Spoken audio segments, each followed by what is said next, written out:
it is okay if you meditate on a chair, but you need to follow certain rules. If you can follow those rules, then it is okay to sit on a chair. For example, your back must be erect. So if you lean over the back of the chair, then that's wrong. Then that's not right. That's a wrong posture. But if you keep your back erect, you keep your legs, your thigh and calf in 90 degrees, if you keep your soles completely touching the ground and keeping them in the same width as are your hips, then that is the right posture for sitting. And then, of course, sitting on a chair is very good.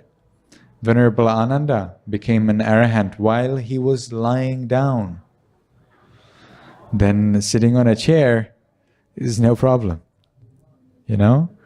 So it's possible to see the reality in any posture, because the reality is real in any posture. It's just about opening ourselves to it.